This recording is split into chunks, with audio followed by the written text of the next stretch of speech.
to apologize like a broken record. Dude, the voice acting, man. Damn, it's good. Like you see her saying, I'm sorry, right? Then slowly it goes down and down and down and down and down. She's so stupid and honest. She's not even thinking of cheating. I bet Shion really will count to 1000. I guess the voice actors doing this probably crying as well when they were recording this, right? I stabbed Satoko in the wrist. There, I felt something hard. I guess I either crushed her bone or scraped it. It must have been extremely painful for her. Satoko screamed.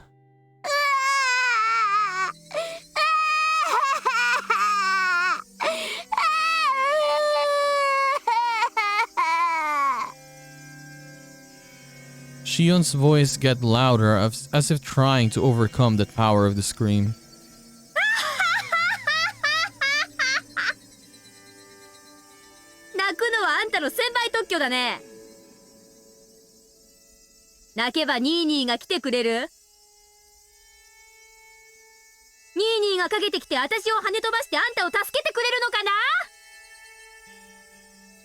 The knife was still in Satoko's wrist. I slid it toward her elbow.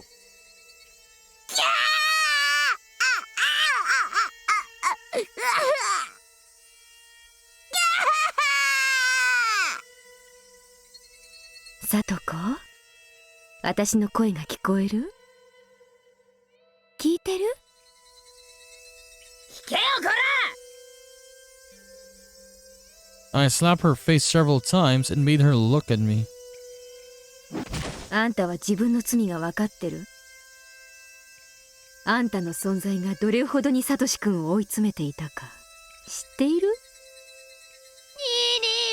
ニーニー。そう。あんたはニーニーって泣けばよかった。泣きさえすればいつもサトシ君がかばってくれた。でもね、サトシ君の負担ってものを考えたことがある？サトシ君はね、あんたのヒーローでなければ不死身でもない。あんたと同じに。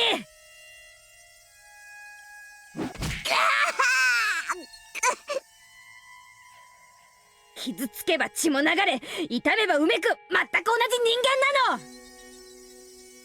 の。あんたの代わりに矢面に立ってくれたサトシ君の痛みをあんたは理解していたの？してない。しようとさえしなかった。あんたはサトシ君に甘えてた。サトシ君に寄生していた。そうさ、サトシ君が傷ついて流すその血を舐めてお前は生きてきたのさ。そんな呪われた身でありながらこの後に及んでまだサトシ君の名を呼ぶのか。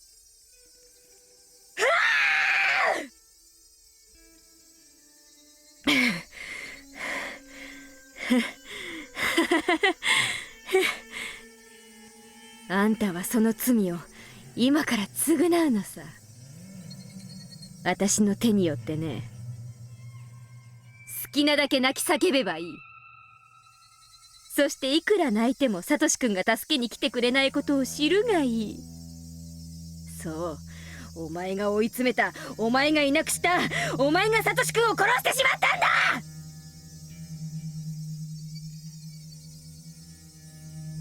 After telling her all I'd been wanting to, I exhaled roughly.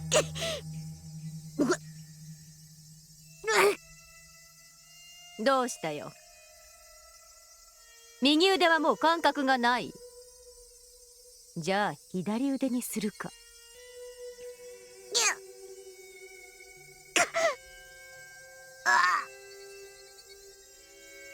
I stabbed her left arm repeatedly and her blood flowed out. But Satoko's reactions weren't fun anymore. She didn't cry or scream like she did before.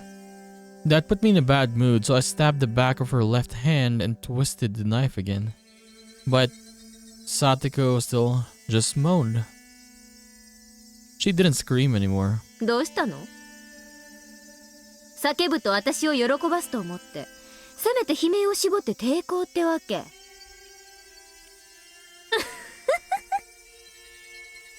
そりゃいいや。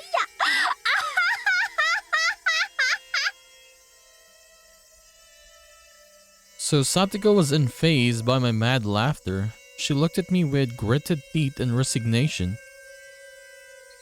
ええ、私もそう思ってましたのよ。は？私がニーニーを追い詰めたからいなくなってしまった。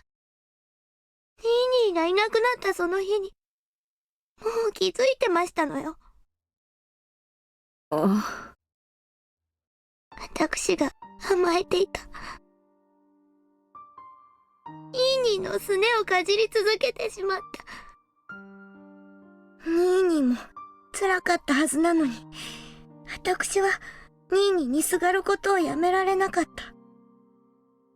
その点につきましては、あなたの言う通りですわ。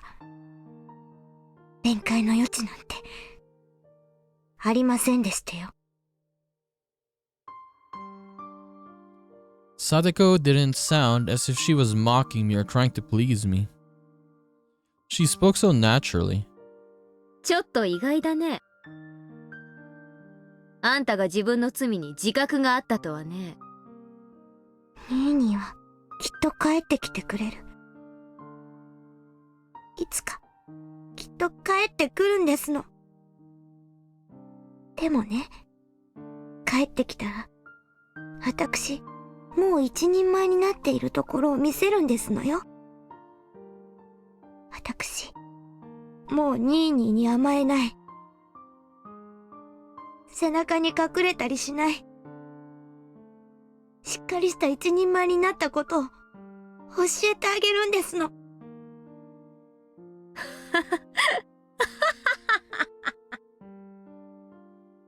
帰ってきたらいいね。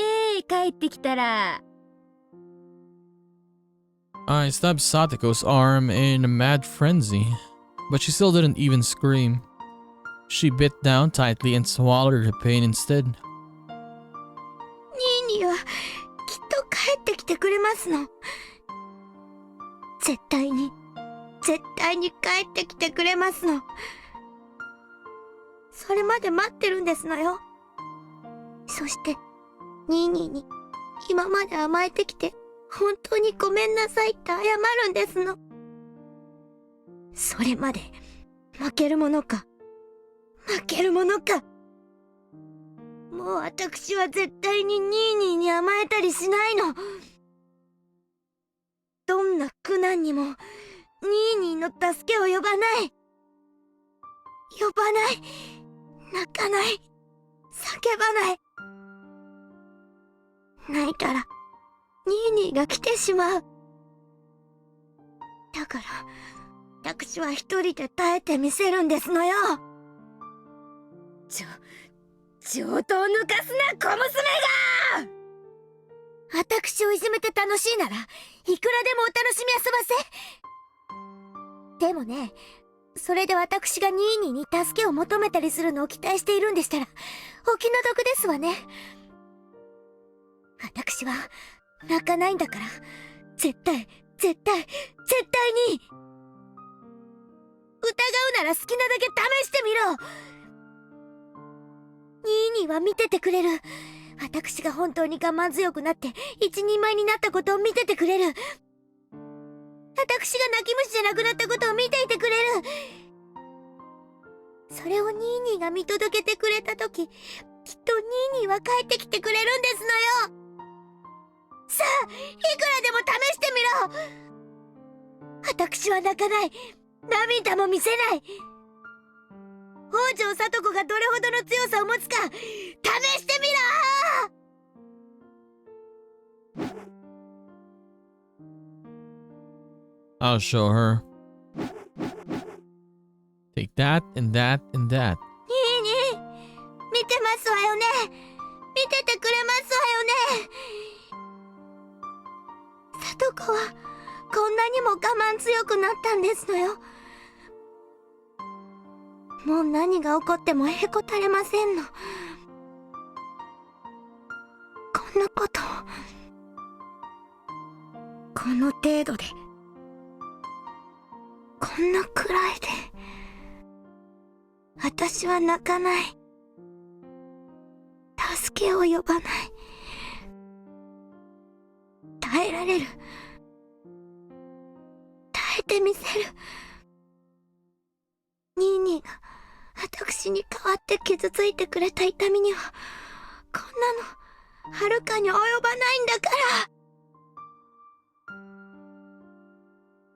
Why doesn't she feel pain? Doesn't it hurt? There's no way it doesn't. I've been stabbing her so much and the knife went in so deep. Her blood has poured to the ground and I've been hurting or turning her flesh inside out. How can she still walk or talk that way? Why doesn't she cry and scream? Her resolve is very strong. After Satoko said what she wanted to say, she shut her mouth and she didn't say a word after that. No matter how much I stabbed her, twisted a knife, tore at her, and ripped out her flesh, she didn't even make a sound. What in the world is this? This isn't the Satoko I know. Satoko was never as strong as this. If Satoko was this strong, she wouldn't have been a burden to Satoshi. Why wasn't she strong before? It's too late. Everything is too late. This idiot's maturity came far too late. Her blood made my hand slippery and I dropped the knife.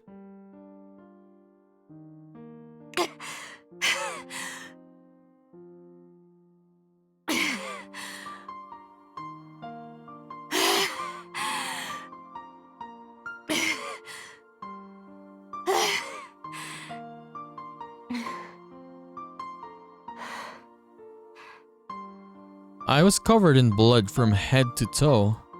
So Satoko was still enduring the pain. She was enduring this cruelty so she could display her strength. I couldn't defeat Satoko. I couldn't crush her strength. Satoko had achieved her goal. She had become independent, so she didn't need Satoshi-kun anymore. She still believes Satoshi-kun will come back one day. She looks forward to the day when she can show her brother how strong she had become. But Satoshi-kun hasn't seen any of that.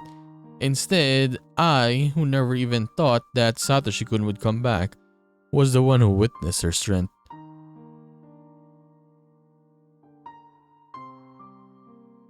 What was I thinking? I thought Satoshi-kun was dead. No, I assumed he was. Why did I? I never even thought of waiting for him. I didn't believe he would come back. I didn't wait. I tried to avenge him, but I guess what I really did was forget about him. Satoko is different. She never even thought he was dead. No, maybe she did a little? But even so, she waited. She waited for the day when she could show him how much she'd grown, waited patiently. What about me? I didn't do anything. I wanted to forget about my sadness, so I tried to find my enemy. I became a demon using revenge as an excuse so that I didn't have to think like a human. I lost. I couldn't endure the pain of waiting for Satoshi-kun, so I chose to become a demon. In other words, I got rid of my soul, the soul that loved Satoshi-kun. In other words, I got rid of Satoshi-kun himself. Satoko won. While she had been gritting her teeth before, her mouth had gone slack. Her eyelids were half shut, but I could see her eyes a little. They looked like she was dreaming about something happy.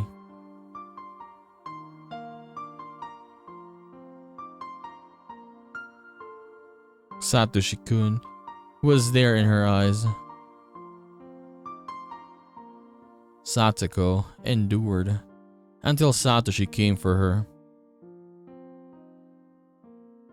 Satoko ran up to Satoshi-kun. She jumped onto him. Satoshi-kun hugged her. And they spun around. You can cry now. Satoshi-kun told Satoko that and she cried very hard. Satoshi-kun rubbed her head so gently. We'll be together forever,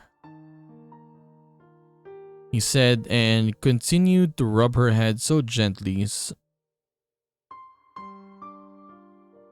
Satoshi-kun, I was waiting for you too. What meaningless words. He was already dead inside of me. I never believed in our reunion. How pitiful of me to say that. Just because I saw Satoko and Satoshi-kun together again. As Satoshi-kun hugged Satoko, his eyes met mine. Shion. Satoshi-kun said, I ask you a favor. What favor? I tried to remember. What kind of favor did Satoshi-kun ask me? Satoshi-kun looked at me so sadly because I couldn't remember. That sad look tore my heart to shreds. The blood flowing out of me wasn't as pretty as Satoko's blood. My blood was a slimy liquid, like vomit, with filthy chunks of food in it. Ugh.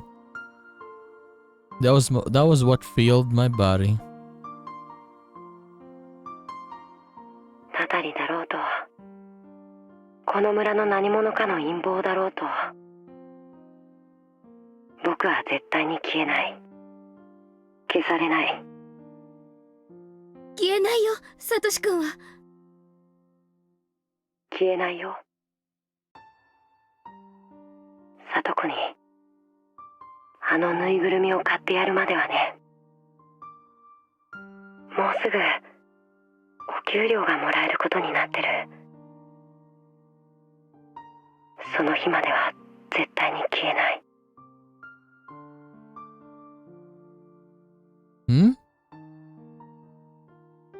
A memory of the past, but when? Ah, of course. This is the memory of the day before last year's Otanigashi. Satoshi-kun called me on the phone then. おばさんが帰ってきたからもう切るよ。うん。ミオン。何？何？ His aunt was home, so I'm sure he wanted to hang up as quickly as possible. So Satoshi-kun paused and spoke. サトコのこと頼むからね。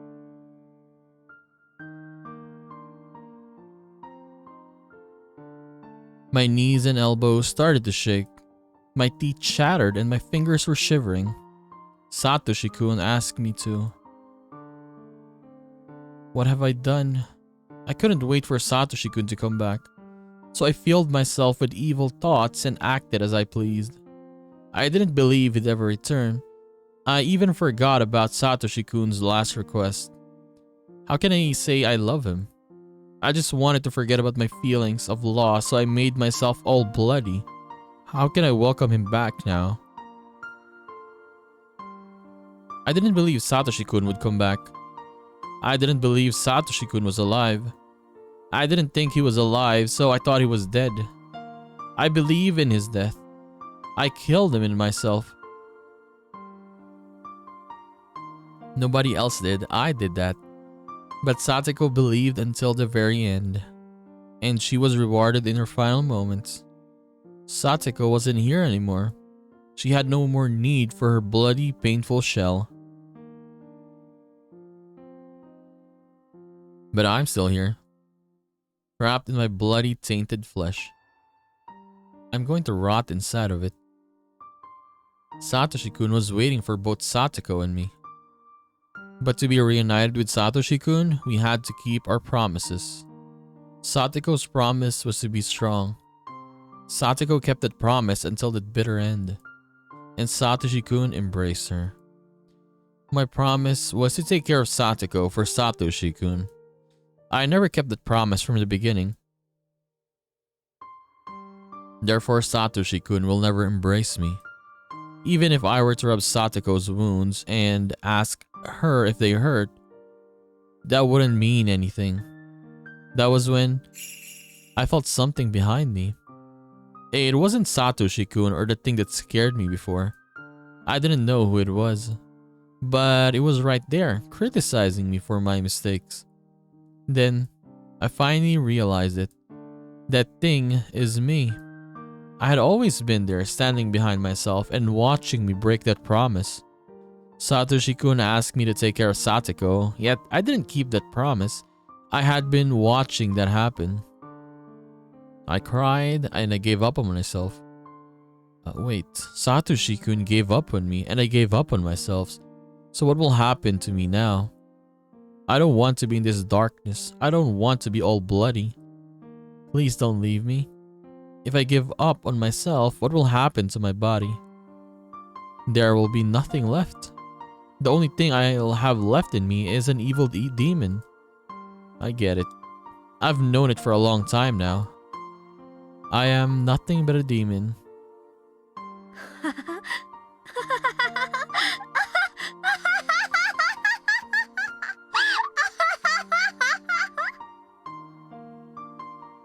A demon doesn't feel sad. A demon's heart can never be in pain. A demon doesn't cry. Shion was still apologizing. She believed that was the only way for her to save Satoko. Her voice was growing hoarse and weak. Shion! もう数えなくていいよ。ご苦労さん。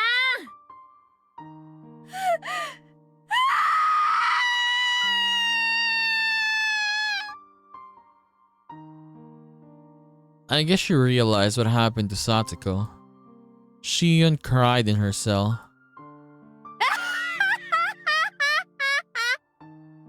鬼ってのも悪くないね。人が泣いたり叫んだりするのを見るのがこんなにも楽しいものだなんて知らなかったよ。私も人の世ってやつを十分に楽しませてもらったからね。そのうち自らの命を絶って鬼の国へ帰らせてもらうよ。でも安心しな。その前にちゃんとあんたは殺していく。あんたを殺すために今があるんだもの。私はそのためにいる。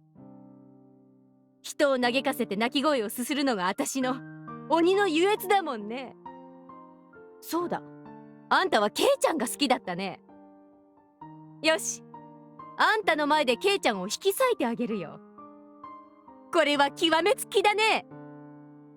その後にあんたを殺し、私も殺そう。そうさ、鬼ヶ淵村は鬼の村。かつて鬼ヶ淵より湧き出した鬼が村を襲った伝承のある村。私もまた伝承の鬼たちのように猛威を振るい、そしてお社様の裁きを待とう。それでこそひなみ沢村にふさわしい災禍と言えるだろうね。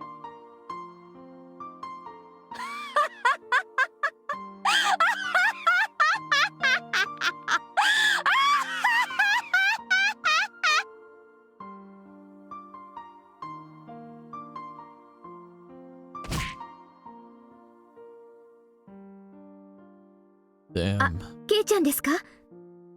Crazy ass episode, man. 私です。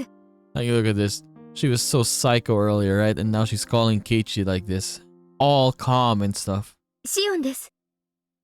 電話、なかなか出なかったんで、お留守かと思って切ろうとしてたんですよ。ごめん。ちょっとお風呂に入っててさ。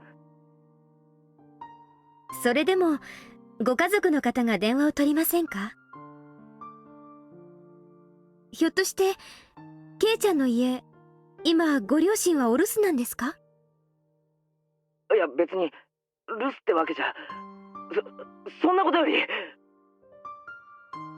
聞いたか？リカちゃんとサトコの件。いえ。結局あの後どうなったんですか？見つかったんですか？ああ、見つからなかった。ケイちゃん、どうか気を落とさないで。リカちゃんとサトコはさらわれたんだよな。はい。それは間違いないでしょうね。リカちゃんとサトコは、いや、ごめん。村長さんはさらわれてどうなったと思う？まだ生きてるんだろうか？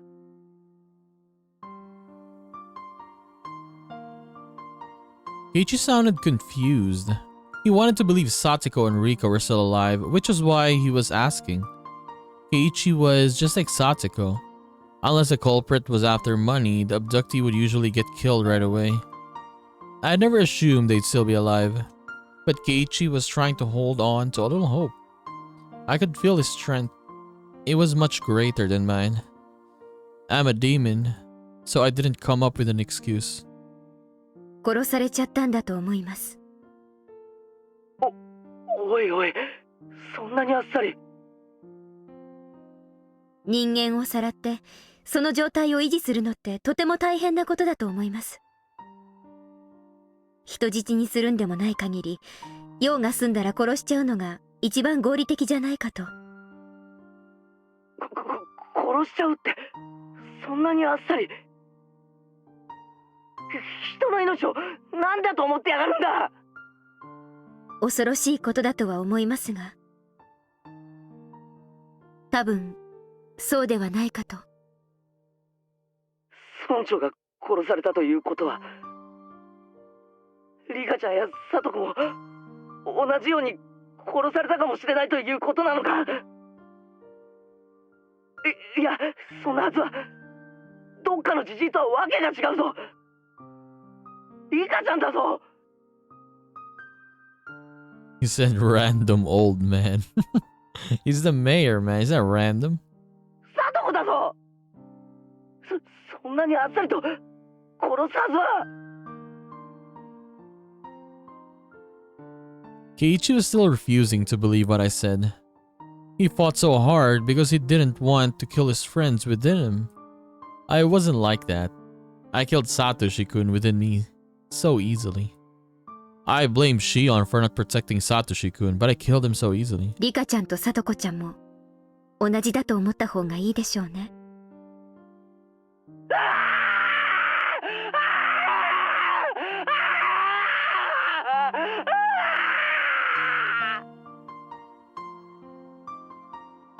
Keiichi roared and cried. It was like their deaths were physically agonizing to him. どうしてだよ。どうして人をさらったり殺したりするんだよ。たたりだかなんだか知らないが、人の命ってのはそんなに安いのかよ。あっさり消したり殺したり。ええ、全くです。悪魔ですよね。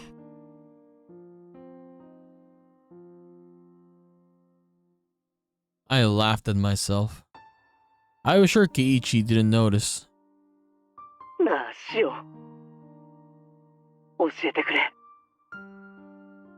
どうしてこのひなみ沢では綿流しの夜に人が死ななければならないことになってしまったんだ。それは私が知りたいです。もうダム計画との戦いは終わったんだぞ。なのにどうしてまだ語り足りないんだ。どうしてだよ。どうして。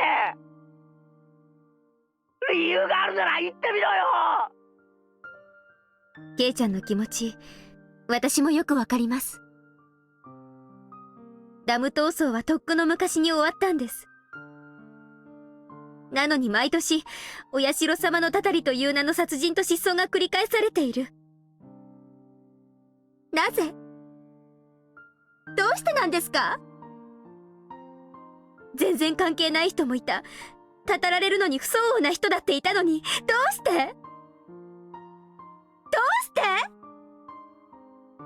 それを俺が聞いてるんだ。それを私だって知りたいんですよ。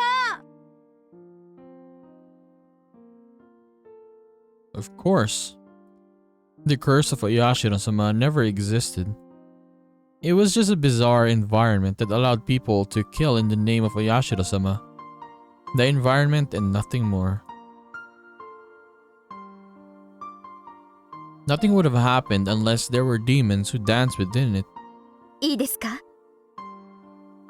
お社様のたたりなんて非現実的なものは初めから存在しません。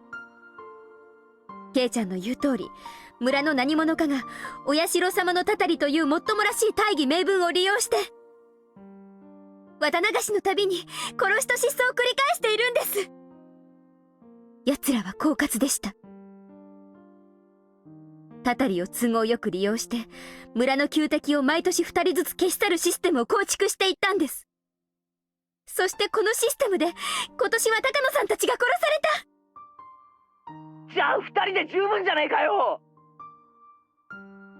どうして村長やリカちゃんやサトコまで殺されなくちゃならないんだよ。それに俺は過去のことは今さらどうでもいいんだ。リカちゃんとサトコがなぜ殺されなくちゃならなかったのか、その一点にしか興味はないんだ。どうしてなんだ。サトコには打ち明けですらないんだぞ。どうしてサトコまで。どうしてなんだ。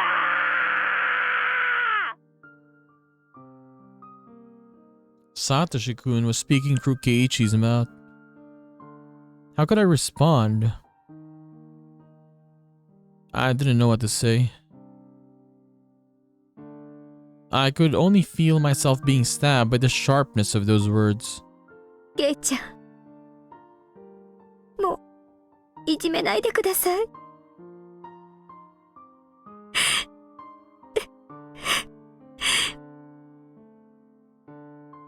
私だって何が何だかわからないんです。西宮殿に忍び込んだあの晩から全てが変わってしまった。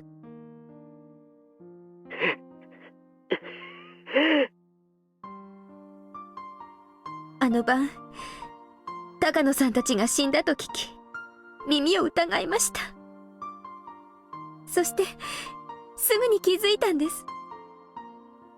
今度は自分が狙われる立場になったんだって。忍び込んだのは私たち4人。私とケイちゃんだけが都合よく許してもらえるわけがない。そう思った時、それがどれだけ心細くて恐ろしいことだったか、ケイちゃんにはわかりますよね。だから私、君吉のおじいちゃんに打ち明けたんです。君吉のおじいちゃん、怒らなかった。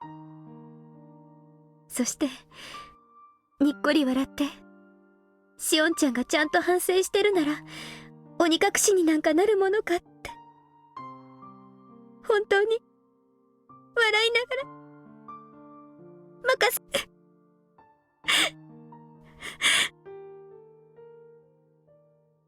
I remembered Uncle Kimiyoshi speaking ill of Satoshi-kun. I killed him, but everyone in Himizawa did that. I wasn't the only one at fault. いつ村長に打ち明けたんだよ。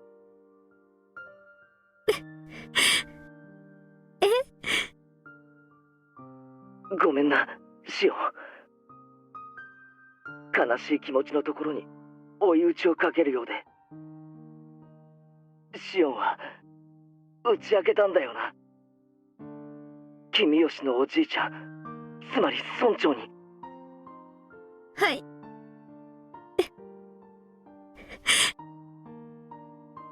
いつ打ち明けたんだよ。If I remember correctly, she's gonna laugh here, right? Keiichi's tone was becoming sharper. That edge was cruel, but it was a sharp conviction. It wasn't a dull edge that caused excessive pain. It had a clean, pleasant sharpness to it. 村長さんは重い痔を患ってて、病院にかかっていたという話は知ってるか？ケイちゃん、それが何か。答えてくれ。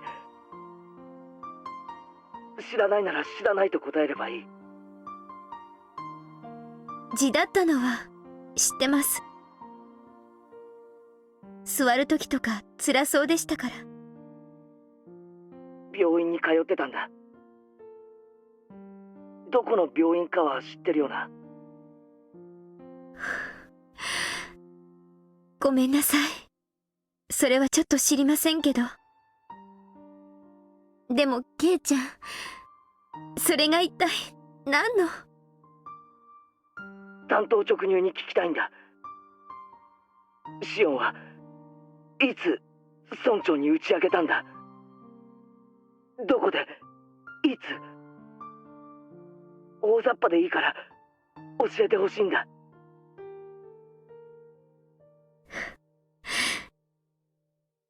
ケイちゃん、なんでそんなことを。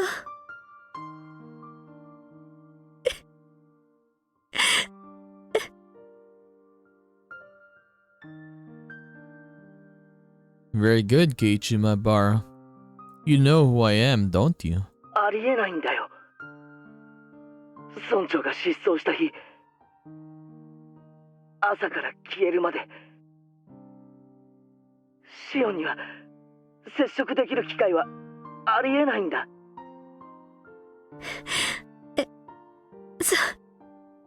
そんな。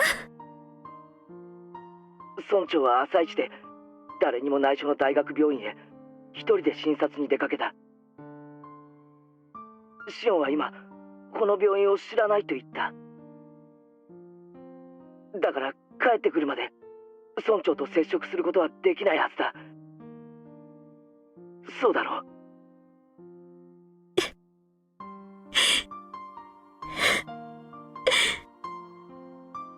帰りの電車が事故で遅れたので、自宅に帰ってきたのは会合の始まる直前だった。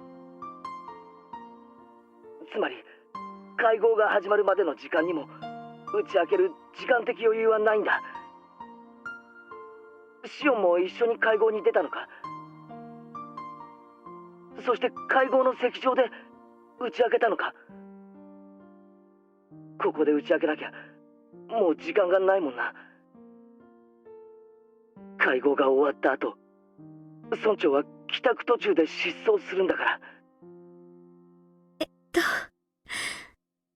実は会合にあの日シオンが行くと言ったバイトすら君は欠勤してるんだ。もっと端的に言おう。君は俺と一緒に行った図書館以降誰にも目撃されていない。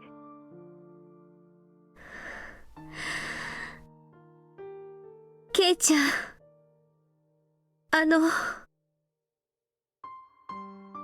その先シオンは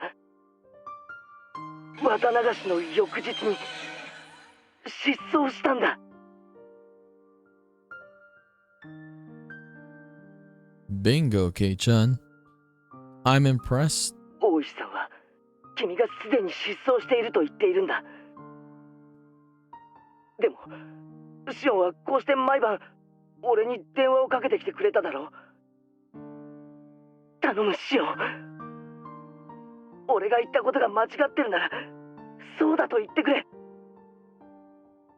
シオン、頼むから。Corner me even further. Corner me so the demon inside can't come up with excuses so that it can escape.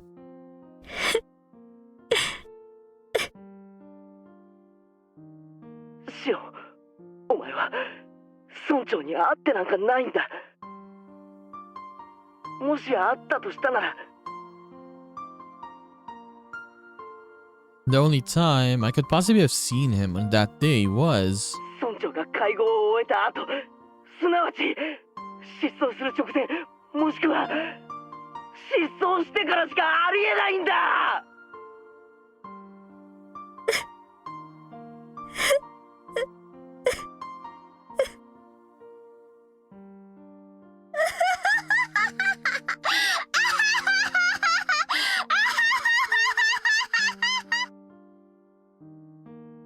Yes, this was when she laughed back then. I remember this. We also had a CG back then with her creepy face.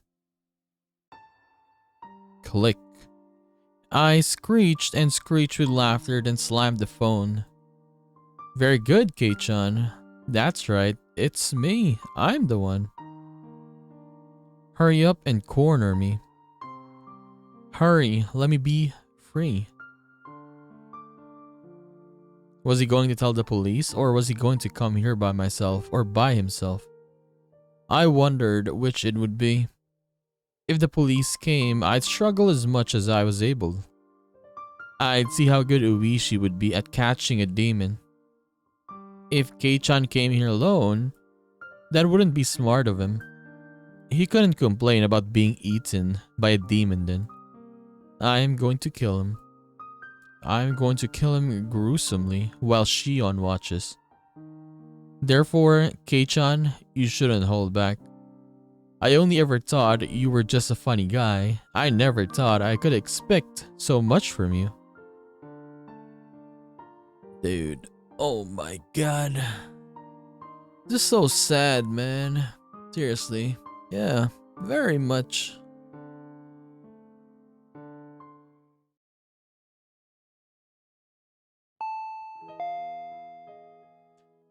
Okay, let's take a break here. So, yeah. Very sad episode today. Honestly, I feel weak right now for some reason. I don't know why. Maybe that Satoko part, right? Yeah, that Satoko part was really... It was really sad, man. And... yeah, it was very, very... I mean, there's no, like... pictures or anything. Not pictures, videos, or whatever, right? But yeah, it was very graphic. Like, the way they were talking there, right?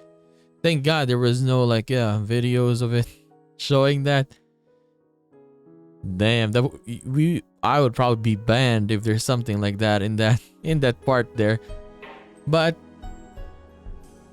yeah, it's just sad. Like, we had chapter 3 with Satoko, right? It was very sad as well. But yeah, the act of doing that, Shion doing that to Satoko there, I really felt bad for her. until the end, right? And with Keiichi there, seeing the perspective of Shion, right? Mocking him while Keiichi was talking. They're mocking him inside her head. I mean, inside her head. Like, come on, Keiichi. Corner me. Blah, blah, blah, blah, blah, blah. I wonder what the next episode is going to be, because I remember this one, the next part, is we talked with Mion, I guess it was Shion. Yes, we talked with her for like 2 hours, right? About the history of Hinamizawa. Are they gonna show that again? That's gonna be very long though. Hopefully not, because we already know that information anyways, right? Yeah, we're gonna be seeing Rena as well. So we'll see. So yes, we're gonna continue this and do more of Higurashi When They Cry, Chapter 5, and Meakashi in the next one. So I'll just see you then, guys. Bye bye.